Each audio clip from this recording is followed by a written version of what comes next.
तो कहानी की शुरुआत में हमें एक कपल टाइलर और मार्गो को दिखाया जाता है जो अपनी बोट आने का इंतजार कर रहे थे, क्योंकि उन्हें एक सेलिब्रिटी शेफ जूलियन के रेस्टोरेंट में उसकी खास डिशेस को टेस्ट करने जाना था तलने के लिए। और उसका जो रेस्टोरेंट था वो एक आइलैंड पे था जहाँ कई सारे अमीर लोग वहाँ पे आके उसकी डिशेस चखा करते थे। इस बार जूलियन ने खुद उन सबको इन्वाइट किया था वहाँ पे आने के लिए, तो वो उन्हें अपना स्पेशल कारनामा दिखाना चाहता था। मार्गो और टाइलर देखते हैं कि वहाँ पे उनके अलावा और भी कई सारे लोग मौजूद हैं जो भी काफी फेमस है, और वो सभी फूड रिव्यूअर्स हैं जिनको देखकर वो लोग हैरान हो जाते हैं। जूलियन का जो अटेंड कर रहे थे उसमें से एक थी लिलियन, जो कि एक फूड क्रिटिक थी, और वो अपने साथ अपने एडिटर टेड को भी लेकर आई थी। वहाँ पे एक वेल्दी कपल रिचर्ड और एन भी आए होते हैं। जॉर्ज जो कि मूवी स्टार होता है वो अपनी असिस्टेंट फेलिसिटी के साथ वहाँ पर आया था, और 3 बिजनेस पार्टनर सोरेन, डेव और ब्राइस भी वहाँ पर आए थे। मार्गो जब बूढ़े रिचर्ड को देखती है तो वो छुप जाती है, मानो कि वो उसे पहले से ही जानती हो। उसके बाद वो सभी एक नाव में जाते हैं जहाँ पे उन्हें डिश सर्व की जाती है। इसे खाकर वो सभी खुश हो जाते हैं कि वो खुद शेफ द्वारा ही बनाई गई थी। उसके बाद वो लोग आइलैंड पे पहुँचते हैं जहाँ शेफ की असिस्टेंट एल्सा उनका स्वागत करती है। जब वो टाइलर और मार्गो को देखती है तो वो समझ जाती है कि मार्गो उसकी बीवी नहीं है। वो टाइलर से पूछती है कि उसकी बीवी यहाँ पे क्यों नहीं आई, तो इस बारे में उसे कुछ भी नहीं बताता और उससे कहता है कि यही उसकी पार्टनर है।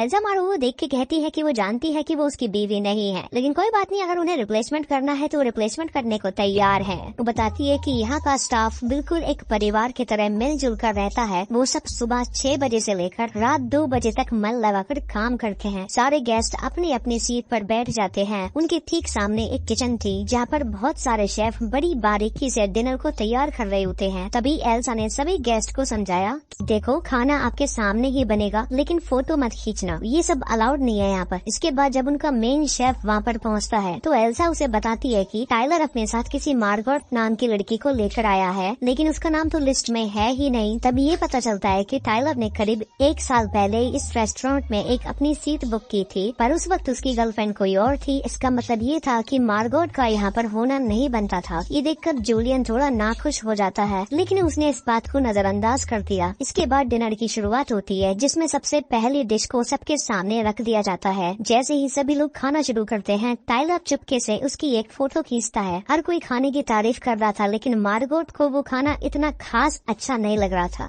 इसके बाद स्टाफ ने दूसरी डिश को पेश किया और हेड शेफ ने खुद बाहर आकर सारे गेस्ट का स्वागत किया। उसने सबसे कहा कि वो खाना सिर्फ स्वाद के लिए नहीं है, बल्कि ध्यान से उसकी बारीकियों को देखते हुए पूरे मजे के साथ खाई। फिर उसने सबको अपनी डिश और उसके पीछे की कहानी के बारे में बताया। मार्गरेट को उसकी बातें कोई खास नहीं लगी, लेकिन टाइलर उसकी बातें सुनकर थोड़ा इमोशनल हो गया था। इसके बाद उसने फिर से शेफ की नजरों से बचकर खाने की एक और बार फोटो खींची। टाइलर कहता है कि मुझे तो ये जगह बहुत अच्छी लगी, लेकिन मार्गरेट कहती है कि हाँ ठीक है, लेकिन इतना भी कुछ खास नहीं। इसके बाद अगली डिश पेश की जाती है, जिसमें सिर्फ अलग अलग तरह की 5 सॉसेस थी, लेकिन उसके साथ कोई ब्रेड नहीं दिया गया। ये देखकर एक आदमी वहाँ बोलता है कि ये कैसी बचकानी बात हुई। उसने एल्सा से ब्रेड लाने को कहा। जब एल्सा ब्रेड लाने से मना करती है तो वहाँ पर 3 लोग कहते हैं कि वो इस रेस्टोरेंट को बंद करा देंगे, लेकिन एल्सा फिर से इनकार करते हुए कहती है कि उन्हें वही खाना पड़ेगा जो उन्हें परोसा जाएगा। मार्गरेट को खाना इस बार इतना वाहियात लगा कि उसने खाने से ही मना कर दिया। फिर उसके बाद शेफ ने अगली डिश पेश की, जिसका नाम था मेमोरी। फिर उसने सबको उस दिन की कहानी सुनाई जब उसका बाप एक दिन घर पर शराब पी कर आया था और उसकी माँ को पीटने लगा था। वो टेलीफोन की तार से उसकी माँ का गला घोटने लगा था, लेकिन तभी लास्ट टाइम पे जूलियन ने अपने पिता के पेट में कैंची घोंपकर उसको जान से मार डाला और अपनी माँ को बचा लिया था। ये सुनकर सारे गेस्ट थोड़े घबरा जाते हैं, लेकिन बाद में लोग सोचते हैं कि शेफ ने अपनी डिश को अच्छी दिखाने के लिए ये झूठी कहानी बनाई होगी। फिर जल्दी उनके सामने पका हुआ मांस और टाकोस पेश किए गए। हैरानी की बात तो ये थी कि हर एक टाको पर एक तस्वीर बनी हुई थी, जिसे देखकर हर एक गेस्ट को अपनी जिंदगी की कोई घटना याद आएगी। हम देखते हैं कि एक फूड क्रिटिक के टाको में कुछ रेस्टोरेंट की तस्वीरें थी जिनके रिव्यू उसने लिखे थे। वहाँ पर एक मूवी एक्टर भी था, उसके टाको में उसकी सबसे घटिया फिल्म की तस्वीर थी, और वहाँ पर 3 बिजनेसमैन थे जिनके टाकोज में गैर कानूनी बैंक अकाउंट की डिटेल्स थी। उन्होंने तुरंत एल्सा को बुलाकर पूछा कि आखिर इस रेस्टोरेंट को इस डिटेल्स के बारे में कैसे पता। उन तीनों ने इस रेस्टोरेंट को दोबारा बंद कराने की धमकी दी, लेकिन एल्सा ने कुछ भी बताने से साफ इनकार कर दिया। वहाँ आयोन के टाको में एक जवान लड़की और रिचर्ड की तस्वीर थी। उसने रिचर्ड से पूछा कि आखिर ये कौन है, तो रिचर्ड कहता है कि मुझे नहीं पता। वहीं टाइलर के खाने में वो चुपके से रेस्टोरेंट के खाने की तस्वीरें खींच रहा होता है और उसे अपनी तस्वीर उसमें दिखाई देती है। ये देखकर वो काफी घबरा जाता है और उसे एहसास होता है कि उसे शेफ से माफी मांगनी चाहिए, लेकिन मार्गरेट सोचती है कि वो कुछ ज्यादा ही सोच रहा है। तभी वो उठकर वॉशरूम जाती है और वो शेफ शेफ उसके पीछे वॉशरूम में आ जाता है और उसे पूछता है कि आखिर तुम कौन हो। मार्गोट ने उसे अपना नाम बताया। वो शेफ उसे कहता है कि आज तुम्हें यहाँ नहीं आना चाहिए था। खैर बाद में जब मार्गोट अपनी सीट पर वापस जाती है तो वो शेफ अपने स्टूडेंट जेरेमी को सबके सामने पेश करता है। वो बहुत कोशिश की लेकिन वो आज तक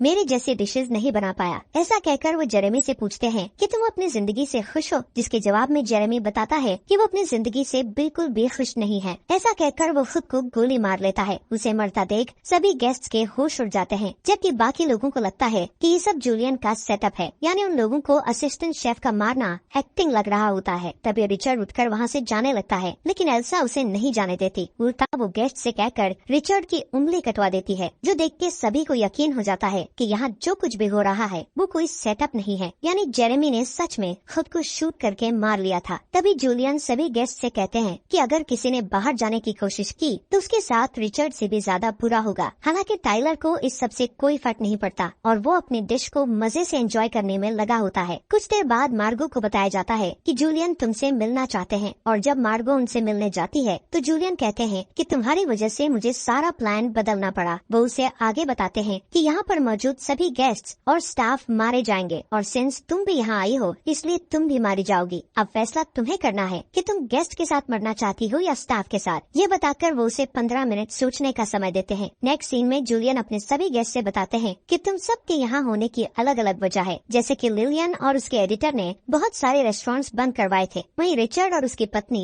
11 बार इस रेस्टोरेंट में आ चुके हैं, लेकिन उन्हें एक भी डिश का नाम तक याद नहीं होता, यानी वो लोग जूलियन के खाने और टैलेंट की जरा भी रिस्पेक्ट नहीं करते। जॉन के यहाँ होने की वजह ये थी कि शेफ जूलियन के शुरुआती दिनों में उन्हें पूरे महीने में एक संडे की ही छुट्टी मिलती थी, और उस एक संडे में शेफ जूलियन एंटरटेनमेंट के लिए जॉन की फिल्म देखने के लिए चला गया, जो बहुत ही घटिया फिल्म थी, जिससे शेफ की इकलौती छुट्टी भी बर्बाद हो गई। वहीं रेस्टोरेंट का एंजल इन्वेस्टर, जिसे तीनों बिजनेसमैन अच्छे से जानते थे, वो उन बिजनेसमैन के कहने पर जूलियन के डिशेज हमेशा चेंज करवाता रहता था। इसलिए जूलियन उस एंजल इन्वेस्टर को विंग्स लगाकर उसे समुद्र के पानी में डुबो देता है, जिससे उसकी मौत हो जाती है। जूलियन उसकी मौत पर कहता है कि हमारा इन्वेस्टर अब फॉलन एंजल हो चुका है। एंजल इन्वेस्टर के मरते ही सभी लोग समझ जाते हैं कि उनकी मौत भी निश्चित है, क्योंकि जूलियन उन्हें नहीं छोड़ेगा। दरअसल वो समझ चुके थे कि उन सभी की वजह से शेफ को काफी दिक्कत का सामना करना पड़ा है, इसलिए वो उन्हें माफ तो बिल्कुल भी नहीं करेगा। इसके बाद मार्गो जूलियन से एक बार फिर मिलती है, जहाँ वो अपनी असली पहचान बताते हुए कहती है कि मैं एक प्रोस्टिट्यूट हूँ और मेरा असली नाम मार्गो नहीं बल्कि एरिन है। उसे टाइलर ने यहाँ आने के पैसे दिए हैं। इस बात को सुनकर जूलियन पूछता है कि तुम रिचर्ड को लगातार देख रही थी, तो क्या तुमने उसे भी सर्विस प्रोवाइड की है? जिस पर एरिन हाँ में जवाब देती है, और यही वजह थी कि रिचर्ड उसे देखकर ऑकवर्ड फील कर रहा था।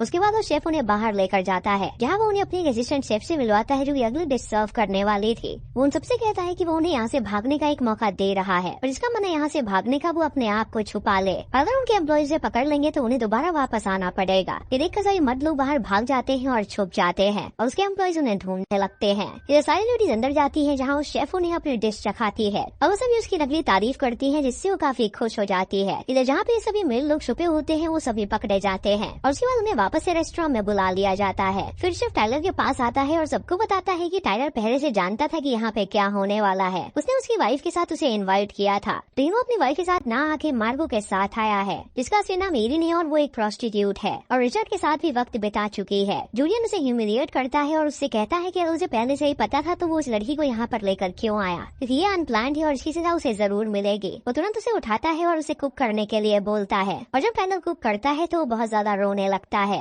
टाइलर को ये बात बहुत ज्यादा बुरी लगती है, तो वो अपने आप को जान से मार डालता है। कुछ देर बाद मार्गो शेफ के पास जाती है और उससे कहती है कि वो उनके साथ है, और वो उसे घर जाना चाहती है कुछ सामान लाने के लिए। इस उनके से एल्सा को कहता है कि वो उसे घर की चाबी उसे दे दे, क्योंकि अब वो उनमें से एक है और वो उनके साथ ही मरेगी। एल्सा उसकी बात मान के चाबी दे देती है और मार्गो वहाँ पे उसके घर जाती है, जहाँ पे उसे उसकी कई सारी चीजें नजर आती हैं, और वो देखती है कि पहले से ही उसके अंदर एक पैशन था। तभी वहाँ पे एल्सा आ जाती है, जो कि उससे कहती है कि वो जानती है कि वो यहाँ पे क्या कर रही है, और शेफ ने ही उसे भेजा है उसे जान से मारने के लिए। उन दोनों में थोड़ा सा लड़ाई होती है, तो एल्सा को वो स्टैप कर देती है, जिससे उसकी मौत हो जाती है और वो वहाँ से भाग निकलती है। वो शेफ के रूम में जाती है और देखती है कि वो शादीशुदा था, और उसकी एक छोटी सी बेटी भी थी, और वो चीज बर्गर बनाया करता था। उसे वहाँ पे एक रेडियो भी मिलता है, तो वो उससे कांटेक्ट करने की कोशिश करती है ताकि कोई उनकी मदद के लिए वहाँ पर आ सके। कुछ देर बाद जब वो वापस आती है तो शेफ उसके हाथ पे खून लगा हुआ देखता है, जिसे वो समझ जाता है कि उसने एल्सा को मार डाला होगा। उसके रेडियो का सिग्नल सुन के कुछ देर बाद वहाँ पे एक गार्ड आता है जो लाइट हाउस से आया था और वो देखने आया था कि वहाँ पे सब कुछ ठीक है या नहीं। वो वहाँ पे सभी गेस्ट को देख के हैरान हो जाता है कि वो सभी उसके फेवरेट थे और वहाँ पे जो एक्टर होता है वो उसका भी फैन था। वो उसको ऑटोग्राफ लेना चाहता है तो वो उसे अपना ऑटोग्राफ दे देता है। ऑटोग्राफ की जगह वो लिखता है कि वो उसकी मदद करे। ये देखकर इंस्पेक्टर शेफ पे गन तान देता है और उससे कहता है कि वो अपने हाथ पीछे कर ले। फिर वो समझ गया था कि यहाँ पे जरूर कोई गड़बड़ है। ये देख कर भी लोग खुश हो जाते हैं क्योंकि उन्हें लग रहा था कि शायद उनकी जान बच गई है। लेकिन तभी वो गार्ड फायर करता है और उसके अंदर से गोली नहीं बल्कि फ्लेम निकलती है जो कि एक माचिस वाली गन थी। उसके बाद वो शेफ से हाथ मिला लेता है जिससे वो समझ जाते हैं कि वो शेफ का ही आदमी है। आखिरकार उस शेफ ने आखिरी डिश पेश की। तभी एरिन को एक तरकीब सूझी। वो कहती है कि उसे खाना पसंद नहीं आया और शेफ परेशान हो जाता है। वो पूछता है कि क्या पसंद नहीं आया तुम्हें? वो कहती है कि उसे बहुत भूख लगी है और शेफ उसे अच्छा खाना नहीं खिला पाया। ये सुनकर शेफ की ईगो पर बात आ गई। वो एरिन से पूछती है कि वो क्या खाना पसंद करेगी। वो कहती है कि वो अमेरिकन चीज बर्गर और फ्राइज खाना चाहती है। जिसके बाद शेफ तुरंत किचन में जाकर खाना बनाने में जुट जाता है। बर्गर बनाते हुए उसे अपने पुराने दिन याद आ जाते हैं जब वो काफी खुश हुआ करता था। आखिरकार उसने एरिन को बर्गर बना के दिया जिसे खाकर वो काफी खुश होती है। उसने शेफ की बहुत तारीफ की जिससे जूलियन काफी खुश हो गया था। एरिन कहती है कि वो बाकी के बर्गर पैक कराकर ले जाएगी। शेफ ने कुछ सोचकर उसे बर्गर पैक करके दे दिए जिसके बाद उसने शेफ को पैसे दिए और वहाँ से जाने लगी। तभी एरिन सोचती है कि क्या उसे बाकी लोगों को मरने के लिए छोड़ देना चाहिए या उनकी मदद करनी चाहिए, लेकिन वो सिर्फ अपने बारे में सोचकर वहाँ से निकल जाती। एरिन के वहाँ से जाने के बाद शेफ सभी आए हुए गेस्ट का शुक्रिया अदा करता है। वो शेफ उन सबसे कहता है कि वो उसकी कला और जिंदगी की बर्बादी का कारण है और वो सभी अब उसके आखिरी महान डिनर का हिस्सा बनेंगे। आखिरकार शेफ ने डिश तैयार की और अंत में सबको आग लगा दी, लेकिन इस आग ने उसे भी अपनी चपेट में ले लिया था। वहीं एरिन बोट से आइलैंड से बाहर आ गई थी और उसने दूर से देखा कि रेस्टोरेंट में बहुत बड़ी आग लगी है और यहीं पे ये कहानी खत्म हो जाती है।